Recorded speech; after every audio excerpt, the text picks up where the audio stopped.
everyone. Welcome back to the community where we awaken together, where we become conscious of our vulnerabilities and our anxiety and our well-being. Because here's the thing about recovery, and this is what we need to learn going into 2024, is that recovery is a series of steps towards this vague goal of what we deem to be good for us, right? Taking leaps of faith into the unknown, making sacrifices significant enough so that we can accumulate the mental clarity and peace and presence and love that we really deep down want.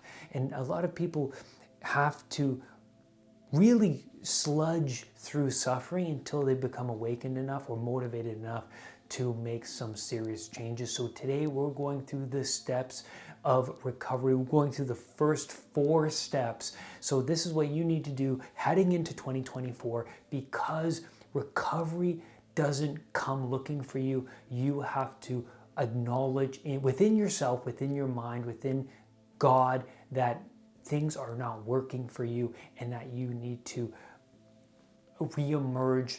You need to water the seed and grow into this new person.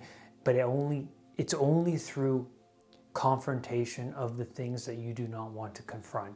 That's it. It's not going to come to you if you wait around, because believe me, I was that person.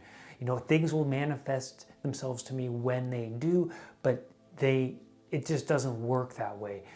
It's the quality of our sacrifices that determine what we manifest in our lives. So the first thing I want to touch upon is that someone in anxiety mode, in fight, flight, or freeze, what is happening is that they're in this state of uncertainty. It's like when you're playing a video game. I don't know if you've played Breath of the Wild, the Zelda game, or the new one, Tears of the Kingdom, but a lot of these world building games is that you're just thrown into the map.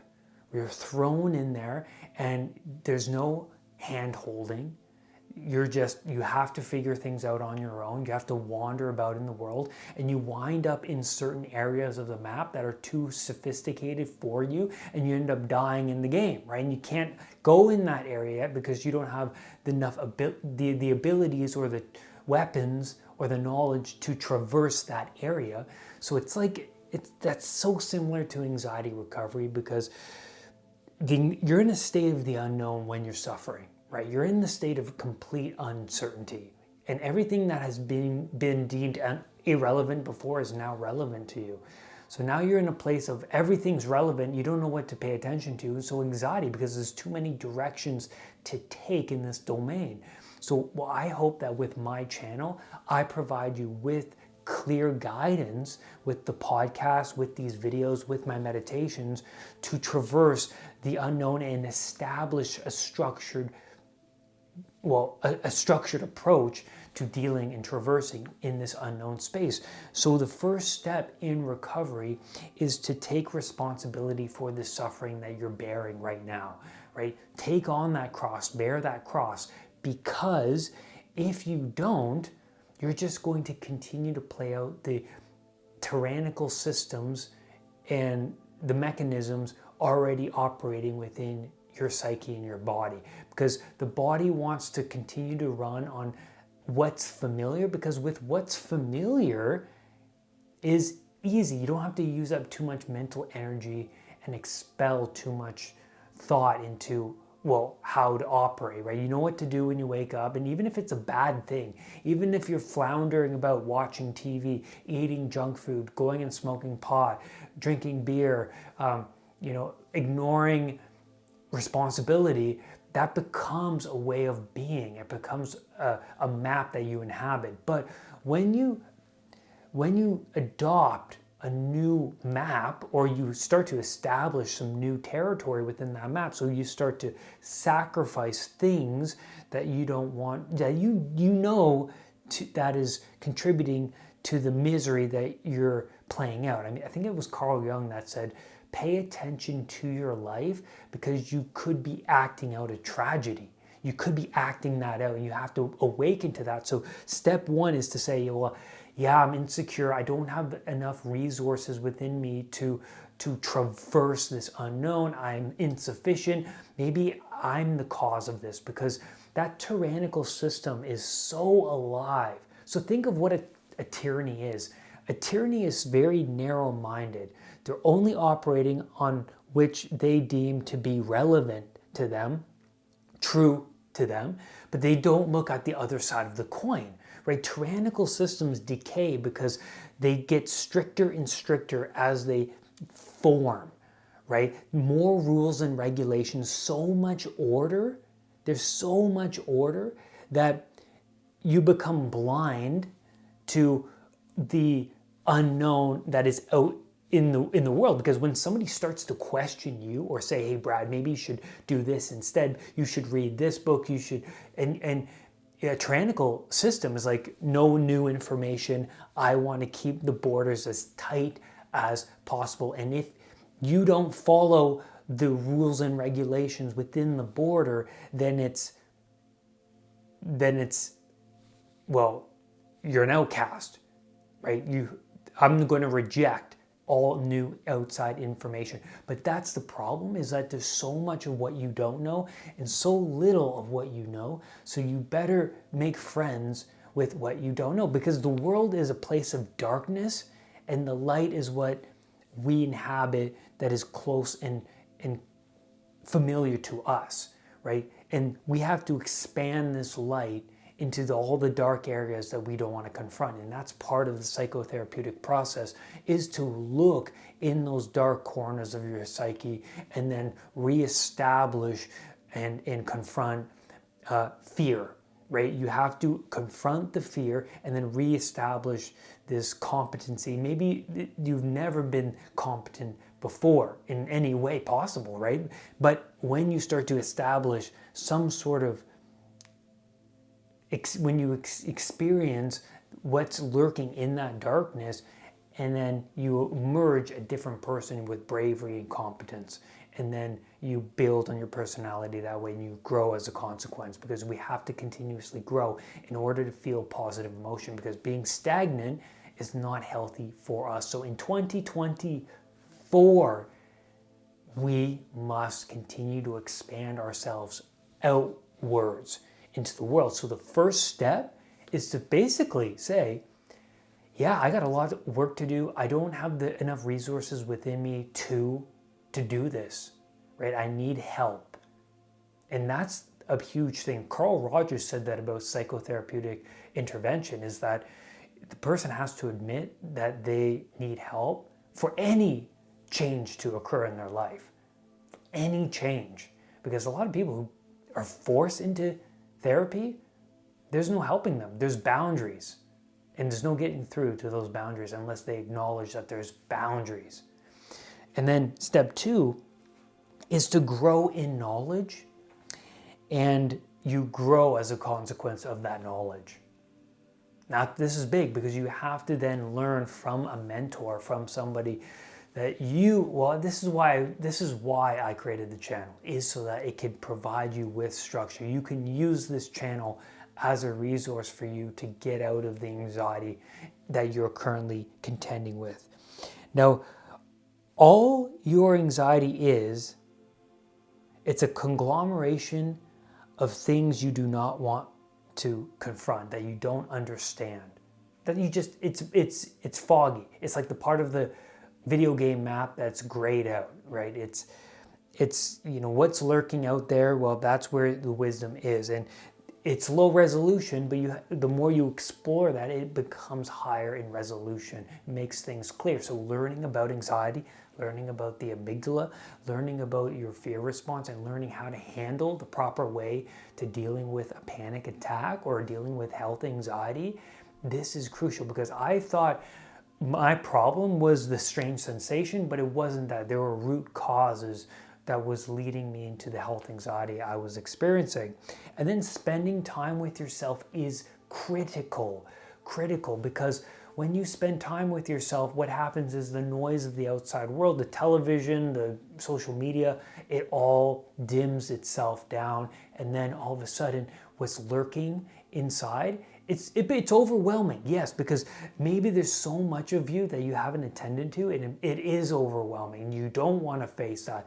But I'm telling you that if you journal, if you write down everything that comes to mind that is plaguing you, the problems in your life, it's going to be a very unsettling experience, but you will feel a difference, because you need to acknowledge and shine a light and put a name, put a word to what you're feeling inside, because inside everything grows to be a dragon. It's like not saying Voldemort's name.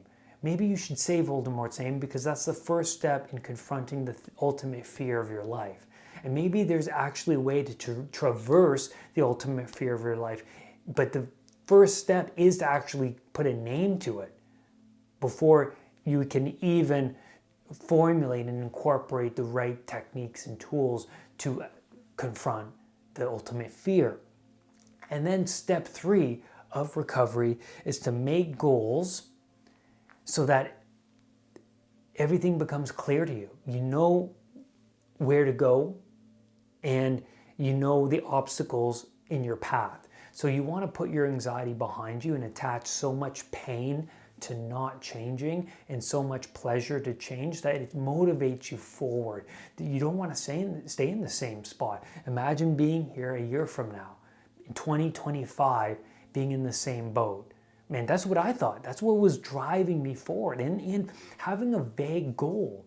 My goal, I guess, I bought a program back when I was suffering, and it helped me because it actually established some sort of structure and goal. Like I was actually working towards something. It was a vague goal, but having a goal means that you're going to stumble forward into the goal, and that the goal is going to make itself more clearer as you stumble forward and things are starting to line up and make more sense as you traverse. That's why I put as number 2, becoming more knowledgeable is an important step, is to understand really what you're going through, and making what's low resolution higher is really important for your recovery. It helps you understand where you're going.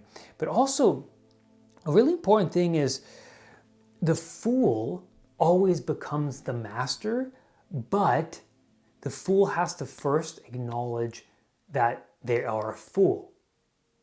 And that's step 1, being self-conscious of where you're at. I mean, low conscientiousness, people become so blind to their own internal tyranny. That's what we were talking about in step 1.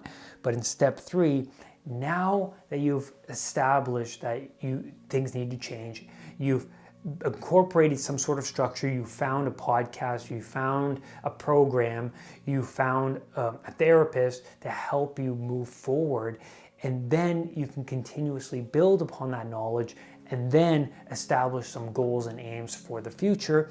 And you can do this, as I recommend you write them down, what you want 3 to 5 months from now, how you want to feel, how you want to act, what's your anxiety level, what do you want to incorporate in your life. A lot of people who come to psychotherapy, they understand, and they're there because they're so overwhelmed by all the complexity that has emerged within their life. A lot of these areas of someone's life are unstable and have fallen apart, and they have to put it back together. So it's really important to sit down and think about what you want and then what you don't want, right? And that'll move you forward in 2024. And now step 4 is creating new habits. James Clear wrote an awesome book called Atomic Habits, and in the book he says, every action you take is an internal vote of the person you want to become.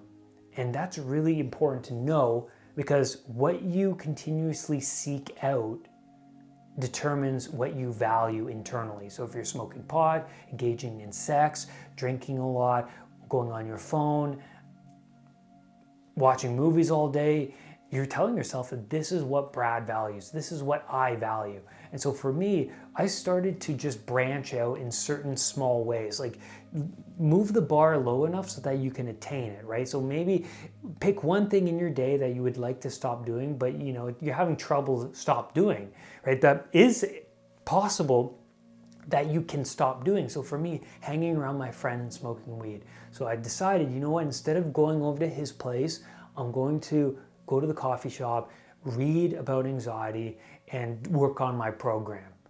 And then I'm going to hang around my family, or then I'm going to read a book, or then I'm going to look for a job. Like little steps is going to make all the difference. You're going to feel better by the end of the day, like you've actually accomplished something. Because what I've learned over the years is that we are load-bearing creatures. We need a load to carry. We need a rock to push up the mountain, and it's going to give us meaning. Because the more, like Jordan Peterson says, the more responsibility you decide to take on, the more meaning you're going to accumulate.